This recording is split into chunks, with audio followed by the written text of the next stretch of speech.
My cat Freddie loves to be brushed and cuddled. But stirring up his cat allergens meant sneezing and itchy eyes. Then I found Purina One Live Clear. It's cat food that reduced the major allergen and my suffering in as little as 21 days. Now, we feel closer than ever. If you have issues with cat allergens, you really need to try Purina One Live Clear. Try new Purina One Live Clear today. Purina One, a difference from day one. WABC New York and 107.1 WLIR Hampton Bays. It's the 77 WABC News Hour. Sponsored by Secure Cash, LLC. Talking the news with Noam Laden. All the news you need to know with Joe Nolan, traffic, Justin Ellick, sports. And now, Talking the news with Noam on 77 WABC. Yes, that's me, 5 o'clock. Good morning. It is Thursday, March 20th. Your forecast from the 77 WABC Weather Center could see a passing shower this morning. Clouds this afternoon, cooler than it has been. The high going to be 52. Tonight and overnight rain, low 40. And then Friday, sun and clouds, high 51. If you are walking out the door with us right now, it's 43 and cloudy in Northport out on Long Island. 42 and cloudy in Cranberry over in New Jersey. And it's 42 and they'll call it misty right outside our Midtown studios. The top 5 at 5. Why is Route 80 in New Jersey seemingly falling apart? The MetroCard will soon go the way of the subway token. March Madness begins. Will your brackets hold up? Mice take over a New Jersey elementary school. And where have all those subway benches gone? All right, let's get into it at 5:01. Another sinkhole on I-80 forcing drivers to take detours today in around Wharton, New Jersey. The Department of Transportation says a 15-foot by 15-foot hole opened up in the center median during a drilling operation. So all lanes for a while yesterday, and we'll find out moments soon from Joe Nolan, were closed and detoured, which is just another headache for drivers in this area. They've been dealing with this for a while. It has been sheer chaos. The traffic is just horrific. Everyone's impatient. It's going to affect an awful lot of people. Traffic's going to be a lot worse. Traffic was being routed onto Route 15. It's not clear how long this new closure will last. It's the latest in a series of sinkholes that have been plaguing I-80 between exit 34 and the bridge over Route 15 that goes all the way back to February. They've been blamed on abandoned mine shafts that are in the area that have collapsed. So yesterday's collapse happened in an area that was under repair with workmen and construction equipment apparently nearby. Governor Murphy has declared a state of emergency related to the I-80 repairs, which apparently is a necessary step towards getting federal funds because it's a federal roadway. The mayor of Wharton says he's doing everything he can to help out, but he says the feds are in charge of Route 80. It's not really our problem. It's a federal road, a state road. But that being said, we have to deal with all the aftermath that comes around here, and that's what we've been doing. Yeah, so neighbors in nearby apartment complex have complained of new cracks in their building. We heard from these neighbors a while ago. I think it's, I don't want to say the name of the building because I don't want to get it wrong, but it's right on Route 80. And they fear that the work that's being done on the highway may be causing these cracks in the construction of their building. And so they're checking on that. They're not saying that it's not right. The mayor says those residents should receive a report today from inspectors about whether that's really true. Meanwhile, some drivers who are going over Route 80 in this area say, look, if it's going to take a while for it to get done, but the roadway is going to be safe, then I'm willing to put up with the delays, at least for now. We're just very nervous. I'm okay with it because I'd rather be safe than sorry. Yeah, that's probably true.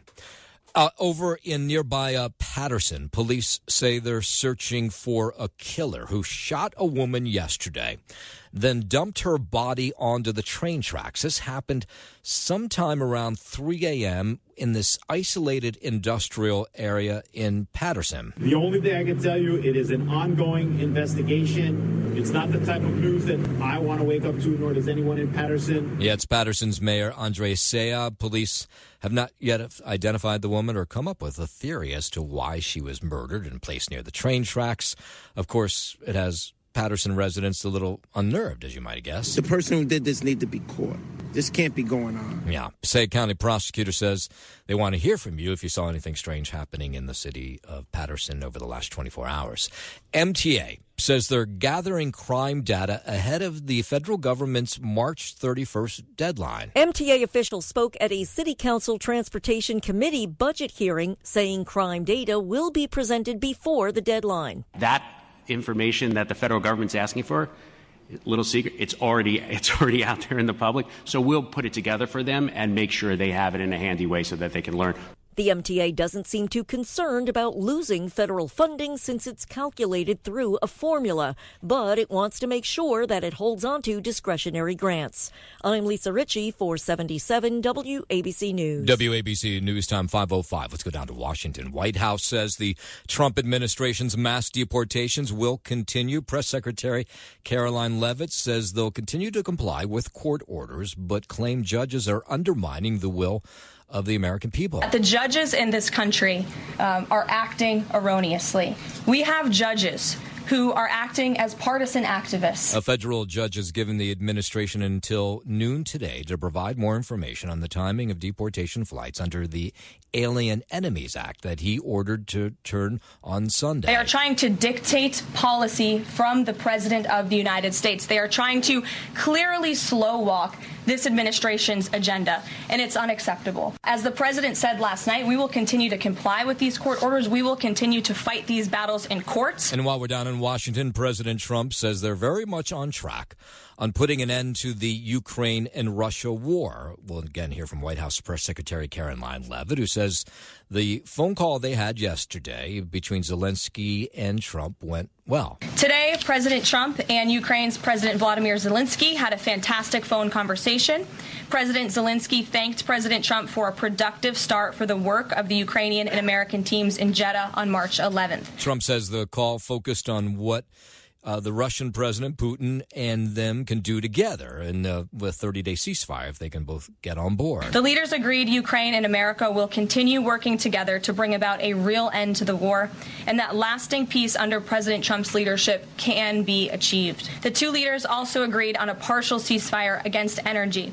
Technical teams will meet in Saudi Arabia in the coming days to discuss broadening the ceasefire to the Black Sea, on the way to a full ceasefire. Yeah, so Putin and Trump apparently agreed to this limited ceasefire yesterday, which does include halting attacks on Ukraine's energy infrastructure. WABC News Time 5:08. Vice President J.D. Vance's half-brother is running for mayor in Cincinnati as a Republican, which is not easy because Cincinnati tends to elect Democrats. His name is Corey Bowman, and he says, well, I'm going to run anyway. The key thing about this campaign, what we're trying to get across to people, is that we need to have local government that is proactive, not reactive. Bowman and his wife have a church. They run a coffee shop in Cincinnati's West End. He says he's considered other positions to run for, but he says he wants to change the city by being mayor. And, of course, it doesn't hurt that he's J.D. Vance's half-brother. We can't just put in programs like 311 to just bypass putting the police officers in support of the community.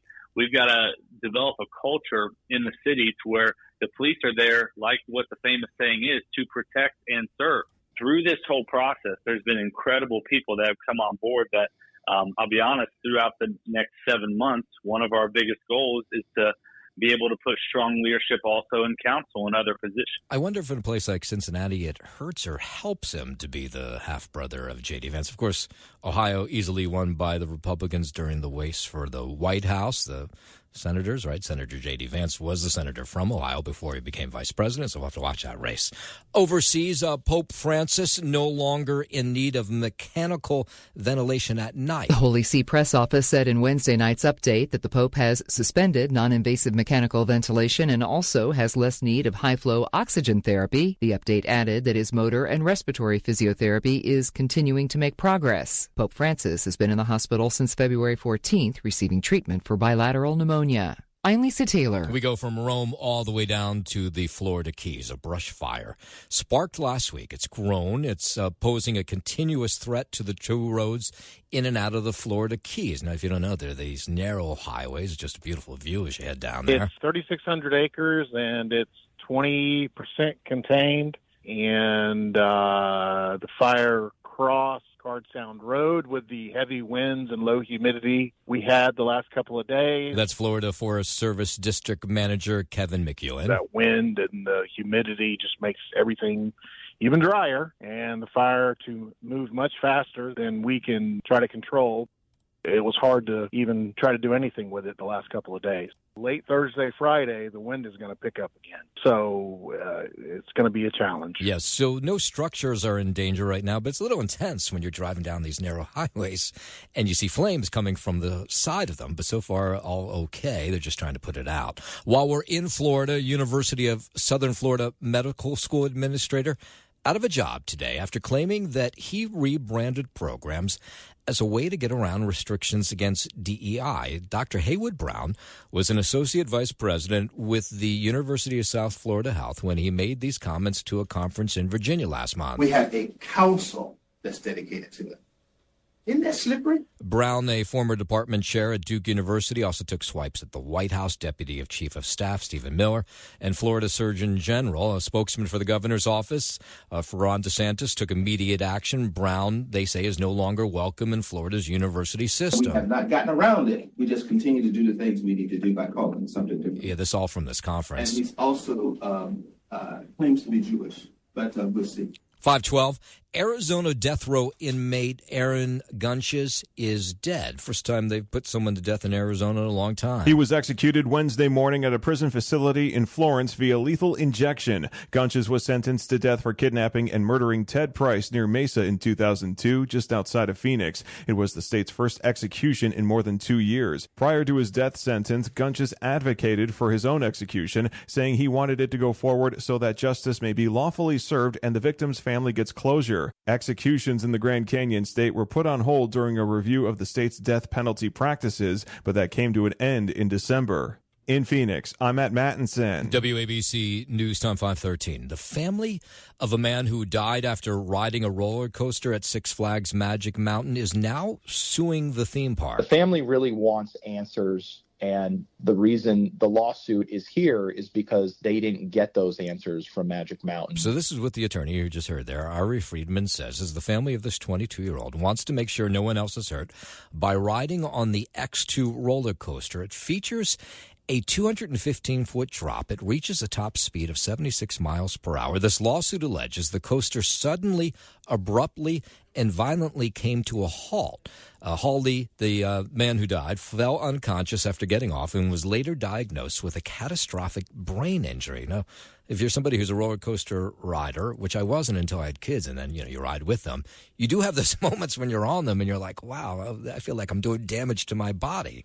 In this case, his attorney says, yeah, that's what happened. People want to experience something exciting and different and new, but they don't think getting on these rides carries with it the risk of death. And that same attorney, Ari Friedman, says that his client was perfectly fine when he boarded the X2 roller coaster. See Christopher essentially collapse, within a minute of getting off is really difficult for the family to understand. Yeah, so the lawsuit alleges the coaster suddenly, violently came to that halt. Hawley fell unconscious.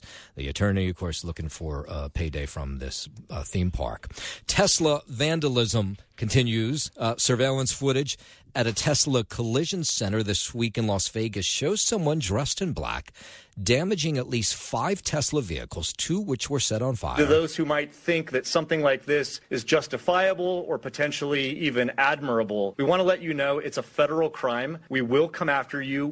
Yeah, that's Spencer Evans who's with the FBI. The word resist was painted on the building in Las Vegas. Police in California say they arrested a man wearing an American flag jacket who was seen keying a Tesla in a South San Jose Costco parking lot. And police arrested the suspect and urged respect for the law. Vehicle fires at a Tesla dealership in Kansas City also under investigation. And as I told you yesterday, the car show in Vancouver said Tesla was no longer welcome because they were worried that there would be protests inside that car show in Vancouver. It's one of the biggest ones of the year. In a moment, we'll hear from Elon Musk himself and what he thinks about all these attacks on Tesla. But first, 5:15, let's head over to the 77 WABC Sports Desk. It's Friday Eve, which is making us all happy.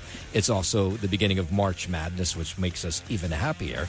And which makes us happiest is here's Justin Eller. Oh, thank you, Gnome Layden. How about that introduction? We'll start here In the NBA, though, right before we get to your March Madness preview coming up, the Knicks got worked by the Spurs. The final score 120-105 from San Antonio last night. Karl Anthony Towns had 32 and 9 to lead the Knicks, while OG Anunoby and Mikal Bridges added 14 points each. The Knicks are 3-3 since Jalen Brunson suffered a sprained right ankle a couple of weeks ago.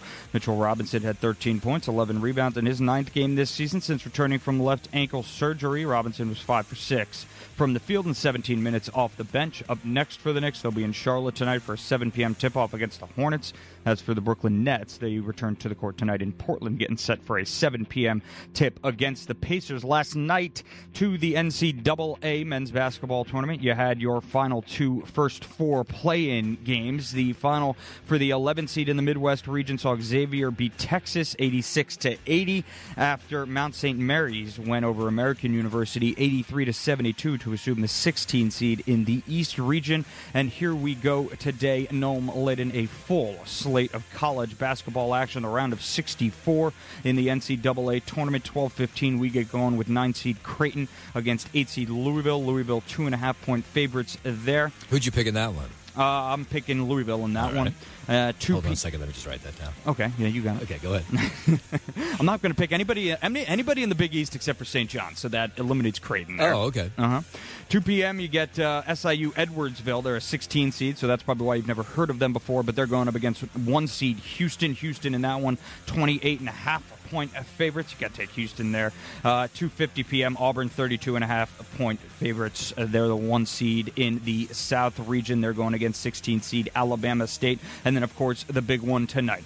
2 seed St. Johnny's 18.5-point favorites against 15 seed Omaha. That's in the West region, and we're all looking ahead to that one, 9:45 p.m. Why do they call it the tip. West region, but the game's being played in Providence, Rhode Island? That's a really, really good question. Okay. I think it's honestly just a way to divvy up the bracket into into those 4 different sort of fields, and then that's how you can dwindle it down at the end of the day. Because it really, I mean, if you ask me, St. John's isn't on the West Coast, so why would they be in the West bracket? But that's clearly not the way it works. It's got to be because just for seeding purposes, for different working out the bracket, and when you have that many teams playing in a tournament together, it's difficult to kind of figure out the right way to do it, I guess. But fake news. Yeah.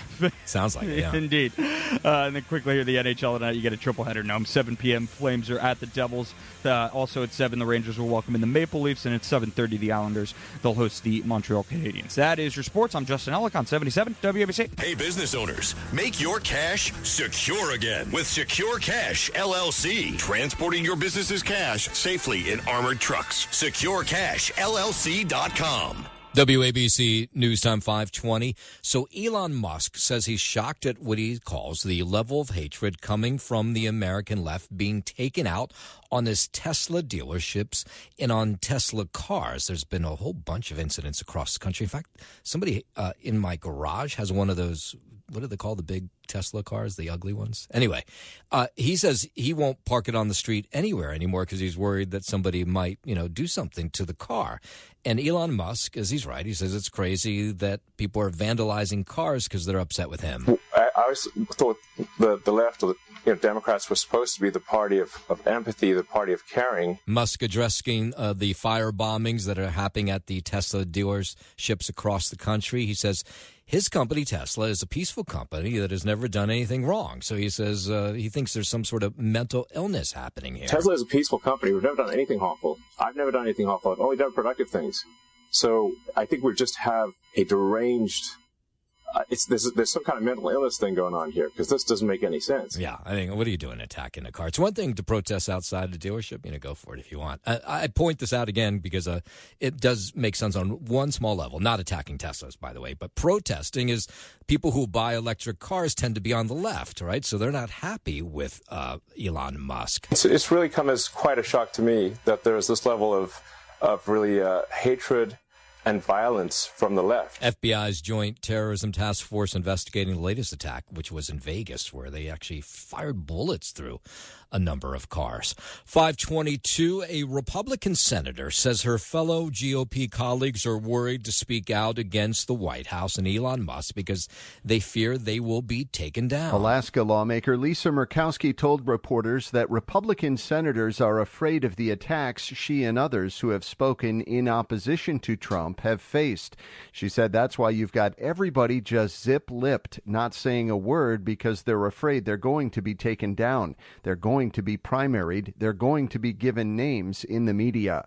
I'm Brian Shook. The Federal Reserve is holding interest rates steady despite some signs that the economy could be slowing down. The economy is strong overall and has made significant progress toward our goals over the past 2 years.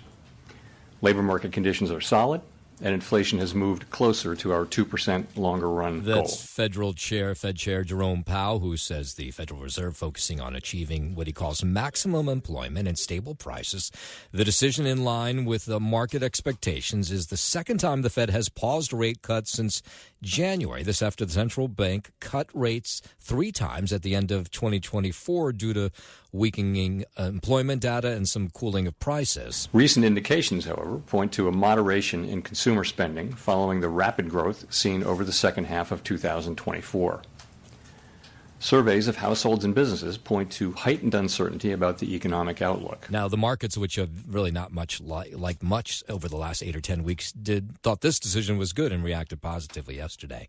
AT&T wants you to have one of those corded phones again. The phone giant has a new service called AT&T Phone Advanced. It's a modern take on a traditional landline, and it's available in 60 markets across 16 states. It is a traditional phone with a cellular connection. You can plug in an old-school phone, a fax machine, even your alarm system. And you can use it to call your cell phone when you can't find it. The system costs $46 a month, including a $1 fee for equipment. I'm Bree Tennis. The American astronauts who were stuck in space for 9 months going to visit the White House. Press Secretary Caroline Leavitt says Butch Wilmore and Sonny Williams will meet with President Trump. The president looks forward to welcoming Butch and Sonny to the Oval Office when they are recovered. This historic mission brings new meaning to President Trump's promise to always look out for the forgotten man and woman. The crazy part is the recovery takes a long time. Who knew that 9 months in space could do so much damage to the body? So apparently your heart pumps in a different way when you're in space, so they're worried. They're going to be monitoring the hearts of both of those astronauts. You lose all your muscle mass, and so you may have seen when they pulled them out of the capsule yesterday down near Tallahassee, Florida, they put them right into wheelchairs because they can't walk. They're going to have to sort of essentially relearn to walk. And one other part, I mean, there's a lot of stuff that goes on with their bodies where they'll have to monitor these astronauts, not just for the next 45 days or so, but probably for the rest of their lives because there are cancers that are connected to being in space. And another thing that I did not know is apparently the fluids in your brain get all messed up for being in space for so long. Because, again, they were supposed to be there, 8 days, and they ended up there 9 months. There are fluids in the brain that get all screwed up, and it plays with your eyesight. So another thing they're going to have to do is check their eyesight. So a fair amount of this they're going to have to get done before they actually make their visit to the White House, because I imagine they'll want to be able to walk in as opposed to be wheeled in. These 2 incredible astronauts were only supposed to be up there for 8 days, but because of the Biden administration's lack of urgency, they ended up spending 9 months in space. Immediately after taking office, President Trump directed Elon Musk and SpaceX to rescue these brave astronauts alongside NASA. And Elon Musk, he was speaking out about this as well yesterday, thanking the team for rescuing the American astronauts. Thanks to the excellent work of the SpaceX team working with NASA, the astronauts are now safely home. A huge note of appreciation to President Trump for prioritizing and expediting their return. Yeah, but wild, all the stuff they're going to have to go through for being in space. NASA says they're checking over the 2 astronauts. This medical team is in place that reunited them with their families at some point yesterday. But they say it could be a while for their up and walking, to their muscle mass is back, to their eyesight is there.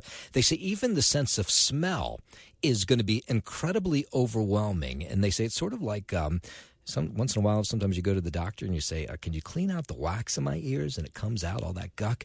And then they talk to you afterwards and it sounds like someone's yelling at you. That's apparently what it's like when you get back on Earth for these astronauts. So I find all very interesting. This is what number one sounds like. Excuse me? That was a big deal. There's nothing threatening about that, I don't think. Providing 103 years of continuous service. Amazing. 77 WABC. It's the 77 WABC News Hour. Sponsored by Secure Cash, LLC. Talking the news with Noam Laden. All the news you need to know with Joe Nolan, traffic, Justin Ellick, sports. And now, Talking the news with Noam on 77 WABC. Yes, that's me, 5:35. Good morning. It is Thursday, March 20th. Your forecast from the 77 WABC Weather Center. Could see a passing shower this morning. Clouds this afternoon, cooler than it has been. The high going to be 52. Tonight and overnight, rain, low 40. And then Friday, sun and clouds, high 51. If you are walking out the door with us right now, so happy you are. 43 cloudy in Northport over on Long Island. It's 42 and cloudy in Cranberry in New Jersey. And it is 42, and we'll call it misty, right outside our Midtown studios. We'll start this half hour right here in Manhattan. The Trump administration's deadline to Columbia University to make changes is set to be the end of the day today, or they could lose $400 million in federal funding. The Trump administration sent a letter to Columbia that they failed to protect students and faculty from anti-Semitic violence and harassment, and they made clear that they need to do something about this or they could lose that money. Now, you're hearing from some people on the campus who say, I don't have anything to do with what took place, and this money going away could affect some experiments we're working on. One of them is Dr. Ian Lipkin. He's the director of Columbia University's Center for Solutions, and he's working on, and has been for years, on a cure, or some form of cure, to chronic fatigue syndrome. And he says if this money is taken away, all the work that he's done will potentially go away. The work has been terminated, just shy of being able to come up with proposals for clinical trials that might improve their quality of life. Yeah, so this doctor, apparently he spent his whole life working on this, and he says, I've never encountered anything like this where the money is just taken away. And so he's hoping that isn't what happens at the end of the day. I don't really have any sense of what the university could do. And I don't know what the Trump administration is going to do. All I know is that we have to somehow persevere. Yeah, so it'll be interesting to see what happens at the end of the day today, how Columbia responds to the White House. WABC News Time 5:39. There are new additions at the West 4th Street, Washington Square subway station, something that a fair amount of riders are not happy about. It's a pilot program where they're pulling out benches and they're putting up what are called leaning posts. So best describe them as you can't really sit on them. You can just lean on them. So why are they taking the benches away? Apparently those benches are expensive. And so once they sort of wear out or they get broken, they don't want to repair them. And they're going to put up these leaning posts if this pilot program proves to be successful. Riders so far say they're not impressed. I feel like it's kind of pointless. I mean, people need to sit. We're paying for this service to be under here. Sometimes there are delays, and you can't even sit down. So the MTA says these leaning bars, as they call them, part of a pilot program installed at high-traffic stations to see how they work. You have people that literally work all day. You're coming home, you're tired. You just need to sit down for a minute. As the public, we view the world from our able bodies, and it's a privilege, honestly, but you're right. There's a lot of people who can't stand for a long period of time who just need to sit. Now, they have one of these leaning posts. What do they call it? I forget. Leaning bars, they call it. One of these leaning bars, I think they have them at Port Authority, if I'm not mistaken. And you look at them and you're like, am I supposed to sit on these things? And then you try to, and it's completely uncomfortable. And so if you're looking for a little rest while you're waiting for the subway to come, these leaning posts are not going to give that to you. But the MTA says it does come down to dollars and cents. The reality is they are so much cheaper than our current benches. Yeah. So those benches cost a lot of money to repair. So it could be leaning bars if this pilot program proves successful. But there's only one rider out there yesterday who said they thought this might be a good idea. And their reasoning was that homeless people lots of time lie on those benches, and if you take them away, maybe that will get the homeless people to leave. I don't know if that's really true, though. Homeless people are used to sit here. The seats are booked. So people who are sick or who are not feeling well, they couldn't sit because of those people. So I think this problem needs to be solved by MTA. And you have elderly people, you have disabled people. You know, if there's an issue with the homeless population, then the city has to find another way to deal with it. Yeah, well, she's right about that. So that wasn't the only thing that riders were complaining about yesterday. The MTA also announced yesterday it's going to stop selling and refilling those Metro cards by the end of the year. They want everybody to go on to the Omni system on their phone and pay for rides that way. Metro cards, I think you had to go back to 1994. Remember when they got rid of the subway token? People were up in arms. But then they got used to the Metro card. First, you had to figure out how to swipe it. It would take you like 3 or 4 times. And now, of course, the phone is just so easy. You just hold the phone up and then you're done. You get on. But there are some people who say they don't want to use their phones to get on the subway, and they want to hold on to their Metro card, but they're not going to be able to. Well, I think it's going to be a big transition for everybody. I think it's horrible. Why?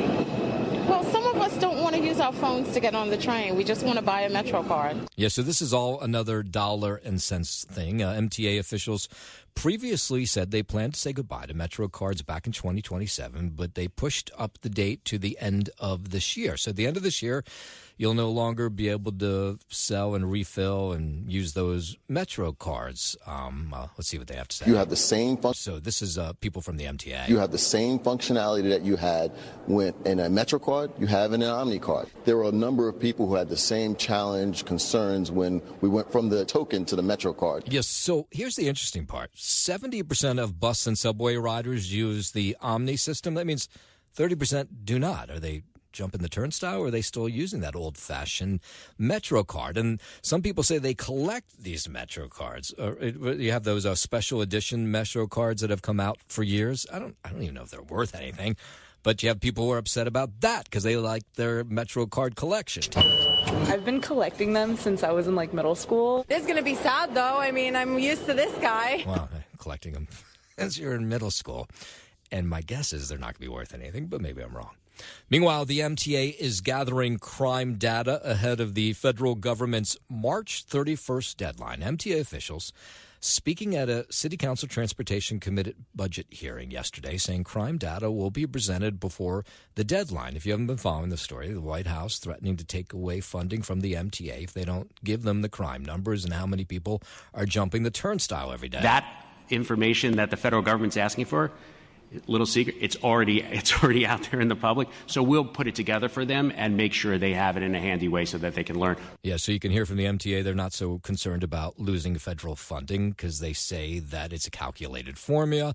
They want to make sure, though, they hold on to everything, so they're going to give the White House whatever it needs. No, I don't agree with it. So here's some people who are, of course, watching this, all riders. The MTA worried about losing billions of dollars in federal funding as the federal government demands these crime statistics. And riders saying they're watching this whole thing play out. They always wonder whether the crime numbers are accurate. No, I don't agree with it because so many people take the transportation. I don't really agree with it because people still got to get where they're going. Yeah, I agree with it. They should do something better. They're not doing nothing better. I do want to see a safety plan. I agree with it because that'll reassure us that we're safe if we know what their plans are. So those people reacting to the fact that the funding could be taken away. They said maybe it'll get the MTA to shape up in places where things are not good. So I don't think they should cut the funding. And that's going to make it harder for people that's trying to get to work like me.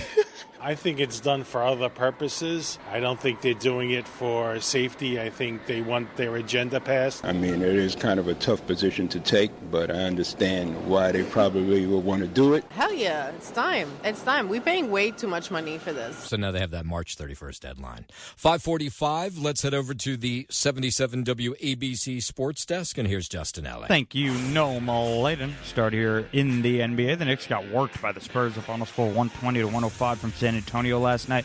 Karl Anthony Towns had 32 and 9 to lead the Knicks. OG Anunoby and Mikal Bridges added 14 points each there.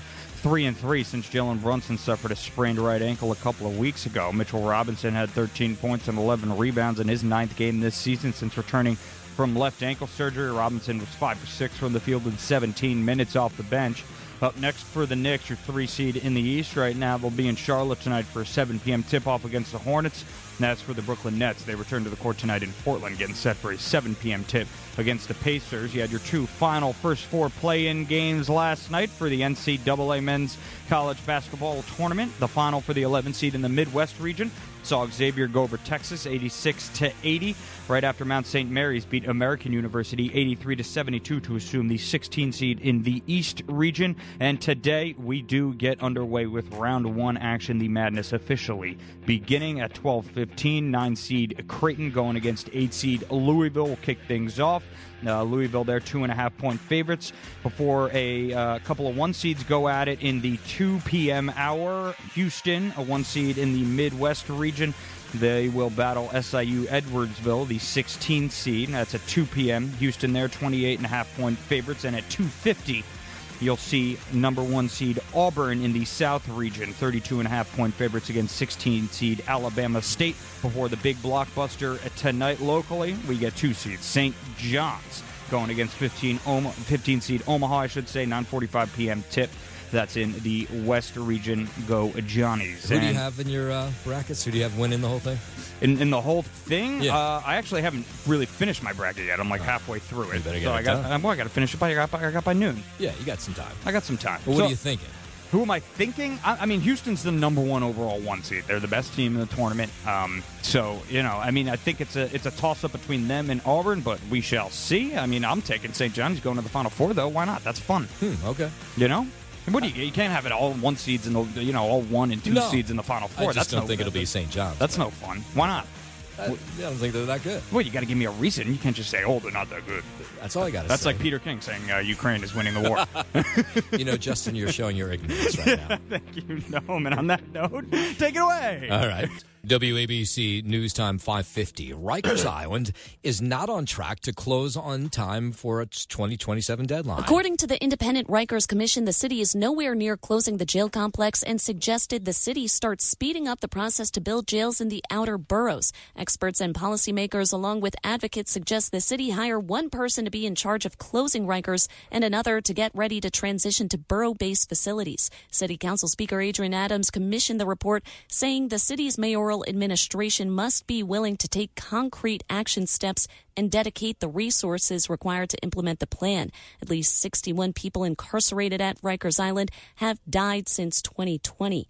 I'm Liz Radabali for 77 WABC News. Just an awful story out of Suffolk County. A 43-year-old Dix Hills man charged with murder now, shooting his dad to death. The shooting happened at the family's Bruno Lane home. This was yesterday morning. Apparently, Christopher Miller came downstairs with a shotgun, and when his father, John Miller, tried to take the weapon from him, Christopher shot him multiple times. Christopher went into his room, got a shotgun, came downstairs. An argument ensued between him and his father, John, and Christopher shot him multiple times. They eventually caught up with Christopher Miller after a search, and we're hearing all these great stories about his father. John Miller, also known as Jack, was a retired Suffolk County detective, a member of the Wyandanch Volunteer Fire Company. Just from all discussions, a good all-around guy. It's just a shock. It's the quiet little street right near the school. We've lived here. Nothing ever happens. Yeah. And today... Nothing ever happens, of course, until it does. Police say right now there's no word on a possible motive. They say Christopher Miller will be arraigned at a later date. A New Jersey mayor accused of driving drunk on St. Patrick's Day with her toddler in their car. We're just finding out about this story. Lumberton Mayor Gina LaPlaca admitted to police she had been drinking before picking up her 2-year-old from daycare on St. Patrick's Day. Multiple reports say witnesses called police when they saw LaPlaca swerving on the road. Cops found her at her home with an open container of alcohol in the car when they arrived. She's now been charged with DWI and endangering the welfare of a child. Jury selection continues in the federal bribery trial of Nadine Menendez in Manhattan. It's expected to last into next week. The wife of former New Jersey Senator Bob Menendez heading into court yesterday morning wearing a pink mask and talking to reporters for the first time about her breast cancer battle. That's why she wasn't tried at the same time as her husband. I feel horrible. I have my stitches in. Had surgery a week ago. Nadine's husband has called prosecutors inhumane for scheduling the trial. Now it was postponed last year because of her illness, while Bob Menendez went on trial, was sentenced to 11 years in behind bars for keeping those gold bars and cash in his home. Officials at one school in Essex County, New Jersey, have a huge mice problem on their hands. The infestation of mice at Watchung School is so bad that students are finding mice droppings in their bags. Tote bags are eaten through in the closet. Clearly, the issue is an infestation. If kids were seeing it during the day in classrooms, if they were chewing through their bags of books, and there were like droppings in their little tote bags and things. Some workers say they've been complaining about this for months, that the mice are out of hand. Of course, the buildings need to be worked on, but I'm sure that there are mice in a lot of different schools. There are children in the schools. Yeah. There are cafeterias in the school. I don't think there's a lot of mice in a lot of schools, but one fifth grader says that he knows maybe what some of the issue is that some of the kids at the school are actually feeding the mice. They're leaving out food for the mice. I'm very upset. Obviously, I talked to someone at the health department yesterday, and they said that they are, working on cleaning. They can't use, regular protocols to get rid of the infestation. Yeah, we got a statement from the school district yesterday saying they're working to get rid of those mice. A movie theater is going to open in the Bronx tomorrow. All the theaters have closed down in the Bronx, except for one. So the Regal Concourse is replacing one of the multiplex cinemas that used to be in the Bronx that closed last April. And the theater has been holding these charity screenings this week with $3 movie price tickets and $3 popcorn, all the proceeds going to the Police Athletic League. But people in this neighborhood, they're like, wow, finally a movie theater that is opening. Hopefully it will stay open. Since they closed it, our young people do not have nowhere to go to be able to release their stress. Grand opening will be tomorrow. Snow White is the featured movie tomorrow throughout the day. It's one of these theaters that has the recliner seats, the ones that, at least I don't know about you, but I fall asleep the minute that I recline in them. The opening is being welcome news for the entire community, and the woman who's running the movie theater says she's so excited that she's able to open a movie theater in the Bronx. My first memory, I can't even tell you what the movie was, but I remember the joy that I felt. I want all my customers to walk in and leave feeling that same way. There's joy and just knowing that this is a place where they come with their family, friends, and just have a great time. Yeah, I thought people weren't going in the same way that they used to, and I think that's probably accurate. But over the weekend, I was at this caucus. I didn't go to see a movie, but I was in the complex where there's like a 12-plex, and the place was packed. People were going to movies in Secaucus. We'll end with this story. It was police to the rescue in Homedale, New Jersey over the weekend.